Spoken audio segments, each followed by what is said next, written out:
شرط میبندم نمیدونستید که نحوه کار یک دستگاه تراش میتونه کل کار رو تغییر بده.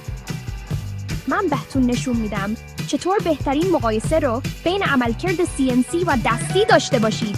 حرکت ابزارها رو ببینید، پرتاب براده ها رو ببینید و تصمیم بگیرید کدوم برای کارگاه شما مناسبه. آماده اید؟ سمت چپ یک دستگاه تراش CNC برنامه همه چیز رو تعیین میکنه. دستگاه دقیق حرکت میکنه. همون برش رو با دقت میکرونی تکرار میکنه. ابزارها رو خودکار عوض میکنه. اپراتورها برنامه رو تنظیم میکنن. دکمه شروع رو میزنن و نظارت میکنن.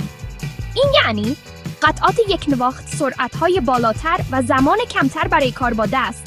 اما حس کار دستی رو با برنامه ریزی اولیه و تنظیمات عوض میکنید. سمت راست یک دستگاه تراش دستی اپراتور سرعت پیشرویی رو کنترل میکنه. اپراتور سرعت برش رو کنترل میکنه. اپراتور مسیر ابزار رو در لحظه کنترل میکنه. شما تنظیمات فوری رو دارید.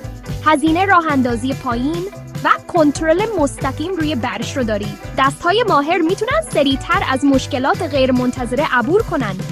خستگی تفاوت‌های انسانی و زمانهای چرخه طولانی تر محدودیت‌های واقعی هستند. وقتی هر دو کار میکنن، گوش کنید. CNC با ریتم ثابت و چرخه‌های قابل پیشبینی زمزمه میکنه. دستی ضرباهنگ طبیعی تری داره، با هر چرخش قابل تغییر از نظر ایمنی. CNC خطر تماس با برش زنده رو کم میکنه. دستی نیاز به هوشیاری دائمی داره. کدوم برنده میشه؟ برای حجم بالا، تکرارپذیری و اشکال پیچیده CNC. برای کارهای تکی سریع، هزینه کم و کنترل لمسی دستی. بر اساس کعات بودجه و کسی که دستگاه رو اداره میکنه انتخاب کنید. میخواهید یک چک لیست سریع برای تصمیم گیری در کارگاهتون داشته باشید؟